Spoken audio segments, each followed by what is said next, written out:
Have you tried alcohol ink marbling?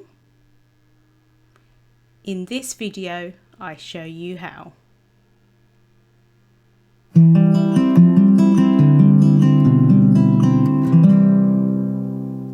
Hello there, Michelle Short here with Terrific Tags with Michelle.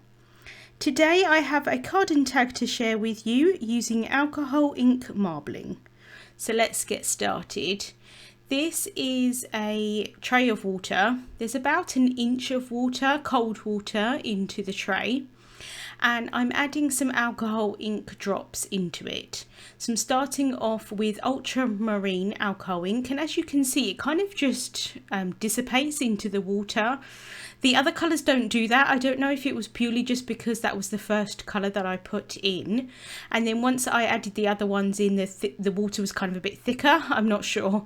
So I'm then adding in the Azurite, which is really nice dark blue colour, and as you can see it really does just kind of clump where I've added it in.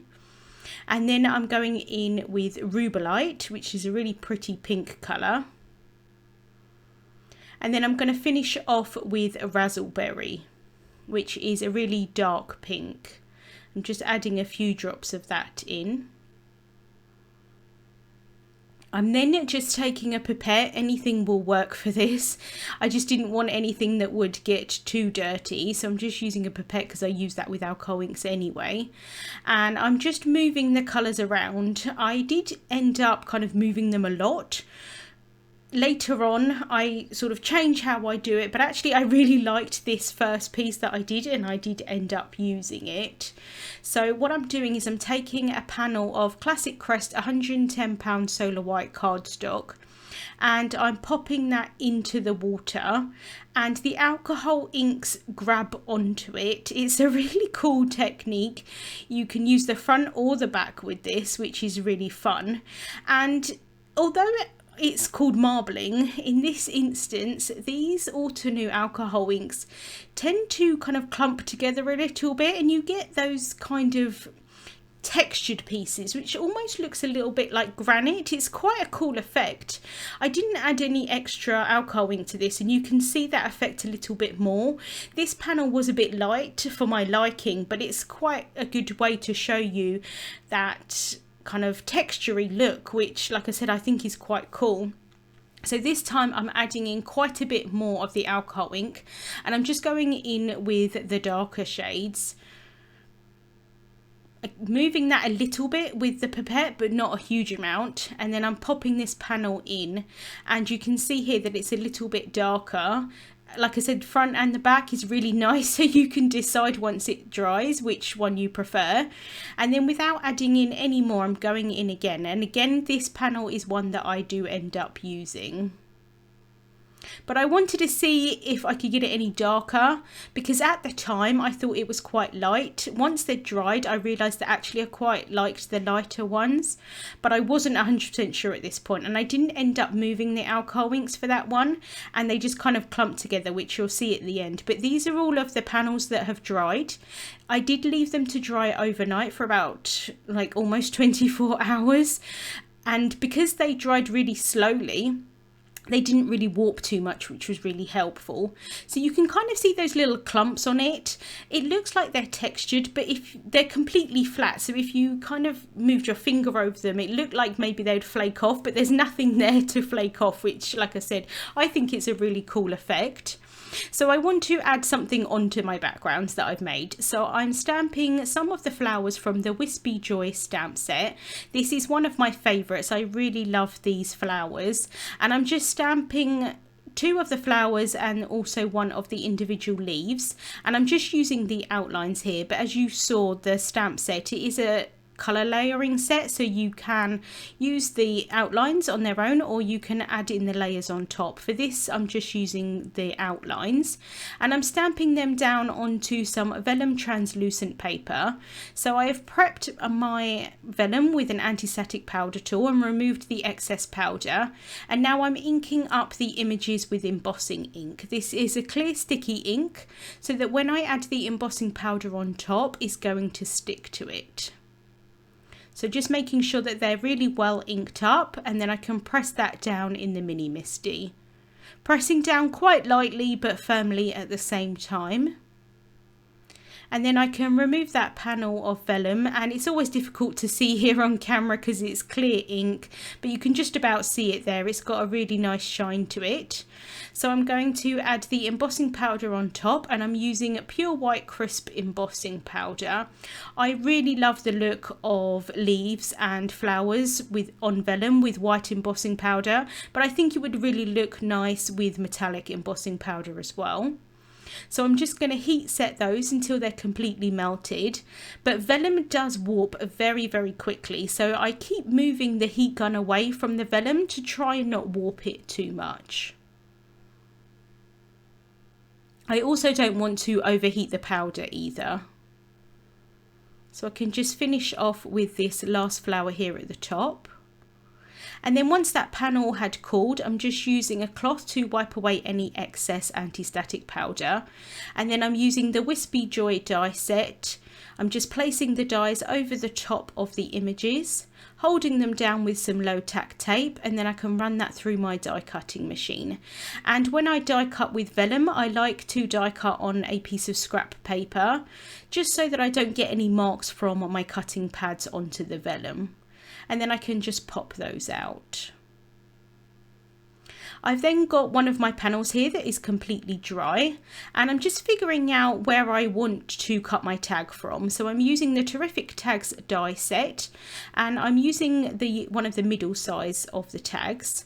And the great thing about having the vellum with the flowers is that you can kind of see through them, so you don't lose too much of the background, but it's not kind of in your face either, which is really nice. So I'm just holding that die down with some low tack tape, running it through my die cutting machine. And I really love the look of that marbling. It's got quite a nice texture to it. And then if you've watched any of my videos before, you know that I like to adhere a clean white tag onto the back of any of the other tags that I do. The back is really quite pretty in itself, but if I wanted to write a message on it, it's nicer just to have that white backing. So just adhering those together with some glue tape. And then I've stamped a sentiment from the Sentiment Strips 3 stamp set using Obsidian pigment ink onto some more white cardstock. I'm then placing my flowers down onto the tag so that I can see where I want them to be placed before I adhere anything down. So just figuring that out, then I can pop the sentiment on top, so I can make sure that I'm only adding glue where I don't think it's going to be noticeable. So I'm just adding a small amount of glue onto the bottom of this flower here, using my tweezers just to remove any excess glue if I think that it's going to seep out too much. And then I can stick that down. And what I love about vellum quite often is that if it kind of crumples up a little bit, it only makes flowers look a little bit more realistic. Obviously these are not realistic because they're stamped onto vellum, but I quite like the look of it sometimes if some of the leaves or the petals kind of lift up a little bit. I didn't want them to be stuck down completely. If I did, I would have used double-sided adhesive sheets before I die cut them out.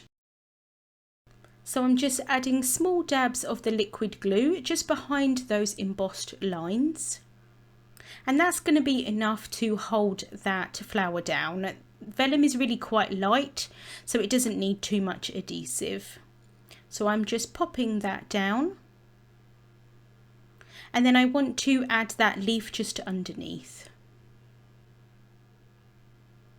So just popping that petal up just so that I can pop the leaf underneath. I'm then taking some Instant Dimension foam tape and I'm going to add that onto the back of the sentiment strip, but I don't want to have it hanging over on the right hand side because you would see the adhesive from the back, so I'm just making sure not to cover that part up. So just checking on the back there that no adhesive is showing. And then I've added some twine through the top of the tag. And so that is the standalone tag finished. I did think about adding some embellishment on it, but actually ultimately I quite liked it as it was. But I did want to show that you could add this onto a card base. I think either a standalone tag or it being on a card base would look really nice. So I'm taking a panel of black cardstock and I've run that through my die cutting machine with the Window Slats 3D embossing folder. This is such a cool embossing folder. You've got those kind of window slats, and I just think it looks really nice from the front or the back, and just adds a little bit of extra dimension and interest onto a clean and simple card. So I'm adding some adhesive onto the back of this panel here, and I'm going to adhere it down onto a black A2 sized card base. So that's a finished size of 4¼ inches by 5½ inches. I did struggle a little bit to get that adhesive on the back of the panel because it's so three-dimensional. So I just added a little bit of liquid glue as well, and then I'm going to pop that on the front of the card base. So just trying to line that up as best as I can, and then I can press that down. And then I'm just going to simply add the tag on top with some more instant dimension foam tape. So just removing the backing of that foam tape with some tweezers. And then I can pop that down into the middle of the card base. I definitely could have gone with a little bit more adventurous with the card itself, but I really love that look of the marbling and I didn't really want anything to detract from it. So I'm just bringing in the standalone tag as well. The only downside to this fun technique is that you're never ever going to get the same look. So my tags are differing slightly, but I do think they both look really pretty. Links to the products that I used will be listed in the description bar on YouTube and also over on the Altenew blog. Let me know in the comments if you've ever tried this technique. Thank you so much for watching, and I hope you have a wonderful day. Hello there, crafty friend, Lydia here. Just popping in to say that you can get your daily dose of crafting tips, techniques and tutorials just like this by subscribing to the Altenew YouTube channel. All you need to do is click on that little bell up there and you will never miss a video. Thanks for watching. Bye bye.